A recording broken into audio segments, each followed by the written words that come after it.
নমস্কার, আমি দিবাকর। আপনারা দেখছেন জাগরণ বাংলা। আজকে খুবই গুরুত্বপূর্ণ একটি বিষয় নিয়ে আলোচনা করব। তাই যারা বিরোধী রয়েছেন, যারা সিপিএম করেন অথবা তৃণমূল কংগ্রেস করেন অথবা কংগ্রেস করেন এই রাজ্যে, সাধারণ কর্মী সমর্থক রয়েছেন, তারা এই ভিডিওটা একটু মন দিয়ে দেখবেন।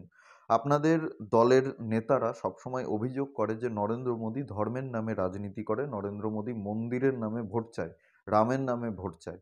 কিন্তু লক্ষ্য করে দেখবেন যে নরেন্দ্র মোদী কিন্তু পশ্চিমবঙ্গে অলরেডি ৩টি সভা করেছেন। আরামবাগে সভা করেছেন প্রথম সভা, তারপরে কৃষ্ণনগরে এবং তারপরে বারাসাতে, আজকে আবার শিলিগুড়িতে রয়েছেন। তো ৩টি সভাতে নরেন্দ্র মোদীর বক্তব্য ছিল মোটামুটি ২৮ মিনিট, ৩০ মিনিটের বক্তব্য ছিল। আপনারা যদি নরেন্দ্র মোদীর ভাষণ শোনেন, কোথাও কিন্তু তিনি বলেননি যে আমরা রাম মন্দির তৈরি করেছি বা আমি রাম মন্দির তৈরি করে দিয়েছি, তাই আপনারা আমাকে ভোট দিন। আপনারা রাম মন্দিরের জন্য বিজেপিকে ভোট দিন, আপনারা ধর্মের নামে বিজেপিকে ভোট দিন, আপনারা হিন্দুত্বের নামে বিজেপিকে ভোট দিন। যদি বিজেপি ক্ষমতায় আসে, হিন্দুদের জন্য কাজ করবে, হিন্দুদের হয়ে কাজ করবে, হিন্দুরাই সরকারি সুযোগ সুবিধা পাবে, হিন্দুদের স্বার্থে বিজেপি কাজ করবে। কোথাও কিন্তু তিনি এই ধরনের কোনো কথা বলেননি। আপনারা প্রতিটি জনসভার ভাষণ ভালো করে শুনবেন, শুনে তারপরে আপনারা ঠিক করবেন যে আমি সত্য কথা বলছি নাকি আপনাদের দলের যারা নেতা রয়েছেন, যাদেরকে আপনারা নেতা বলে মনে করেন, যারা সবসময় অপপ্রচার করতে থাকে নরেন্দ্র মোদীর বিরুদ্ধে, তারা সত্যি কথা বলছে। নরেন্দ্র মোদী প্রতিটি সভাতে বারবার করে এটা বলেছে যে আপনারা উন্নয়নের স্বার্থে ভোট দিন। যে রাজনৈতিক দল প্রকৃত উন্নয়ন করছে বা করবে আপনাদের মনে হয়, যারা ভারতবর্ষকে এগিয়ে নিয়ে যাবে, যে রাজনৈতিক দল ভারতবর্ষের উন্নয়নের স্বার্থে কাজ করবে, আপনারা সেই রাজনৈতিক দলকে ভোট দিন। নরেন্দ্র মোদী এবং নরেন্দ্র মোদীর সরকার কি কি করেছে সেই সমস্ত হিসাব তিনি দিয়েছেন। কিভাবে পশ্চিমবঙ্গে উন্নয়নের পরিকল্পনা নরেন্দ্র মোদীর রয়েছে, কিভাবে নতুন নতুন হাইওয়ে নির্মাণ হচ্ছে, জাতীয় সড়ক নির্মাণ হচ্ছে, ইনফ্রাস্ট্রাকচার ডেভেলপ হচ্ছে, সেই সমস্ত বিষয় নিয়ে তিনি কথা বলেছেন। কোথাও কিন্তু তিনি মন্দিরের নামে ভোট চাননি, ধর্মের নামে ভোট চাননি। 25 करोड़ लोग गरीबी से बाहर निकले हैं। ये दिखाता है कि हमारी सरकार की दिशा सही है, नीतियां सही है, निर्णय सही है और उसका मूल कारण नीयत सही है। साथियों, आज यहां पश्चिम बंगाल के विकास के लिए 7,000 करोड़ रुपए से ज्यादा के प्रोजेक्ट, उसका उद्घाटन और शिलान्यास हुआ है। इनमें रेल,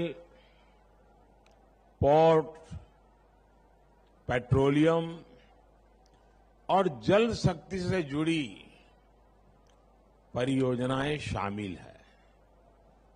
हमारा प्रयास है कि पश्चिम बंगाल में रेलवे का आधुनिकीकरण उसी रफ्तार से हो जैसे देश के दूसरे हिस्सों में हो रहा है।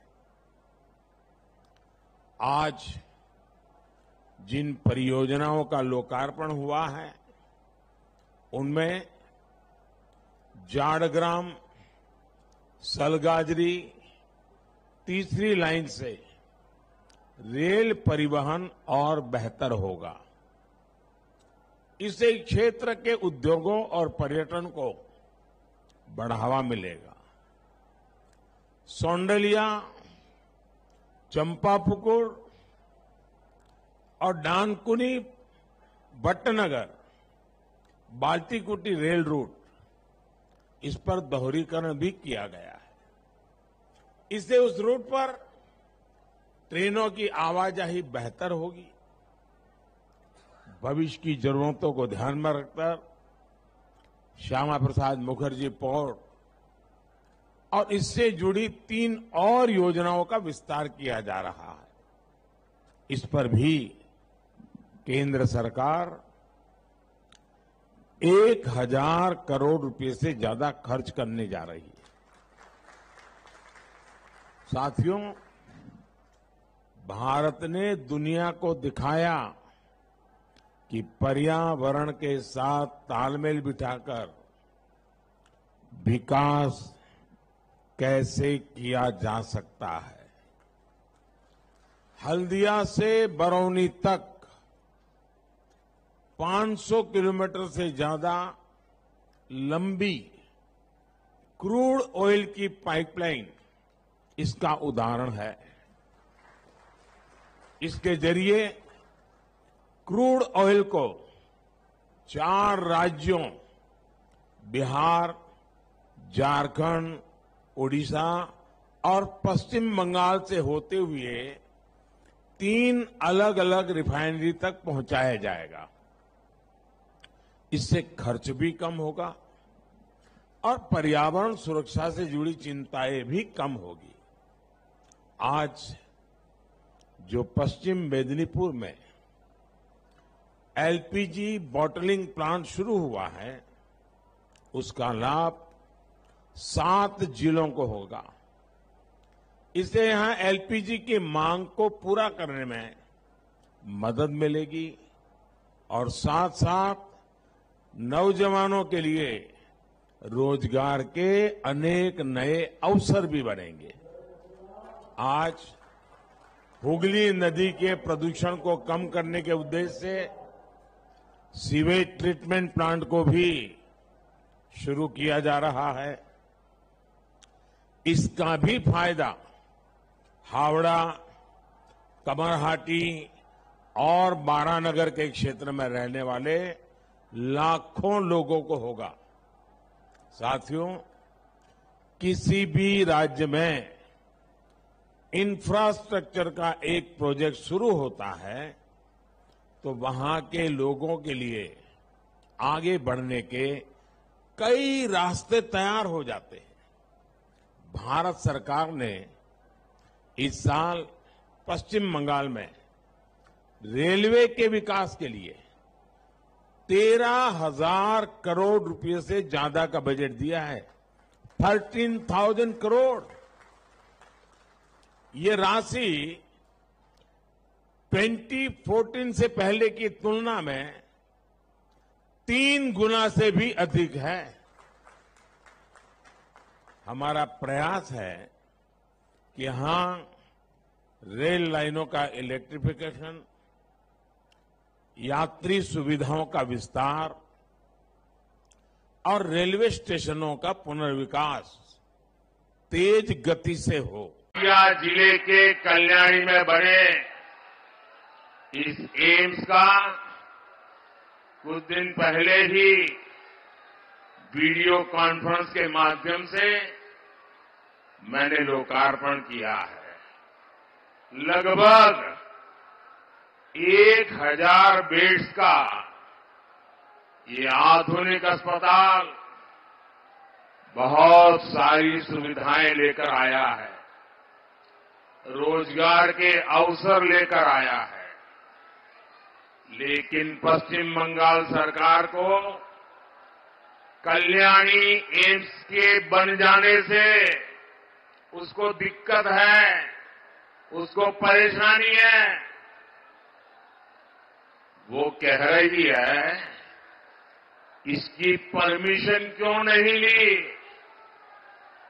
पूरे पश्चिम बंगाल में टीएमसी के तोलाबाजों को,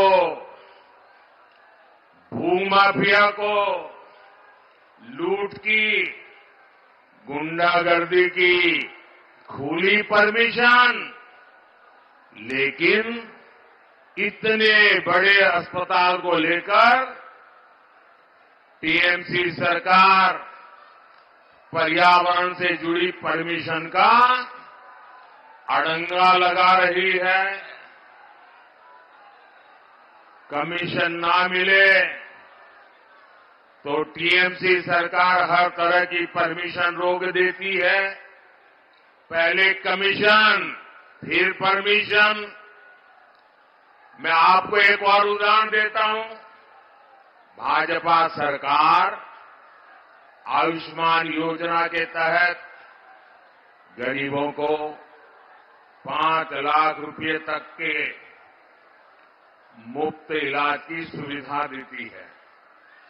लेकिन टीएमसी की सरकार गरीबों की इस योजना को भी यहां लागू नहीं होने दे रही है। पश्चिम बंगाल के विकास से जुड़े 22,000 करोड़ रुपए, 22,000 करोड़ रुपए से ज्यादा के प्रोजेक्ट आपको सौंपने का मुझे अवसर मिला है। ये सारे प्रोजेक्ट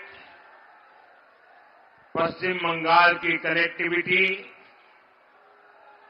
बिजली, पेट्रोलियम के इंफ्रास्ट्रक्चर को और पोर्ट के इंफ्रास्ट्रक्चर को मजबूत करेंगे। इससे यहां ज्यादा से ज्यादा निवेश आएगा, नौजवानों के लिए अधिक से अधिक नौकरियां बनेगी, स्वरोजगार के अवसर भी बनेंगे, क्षेत्र का भी विकास होगा।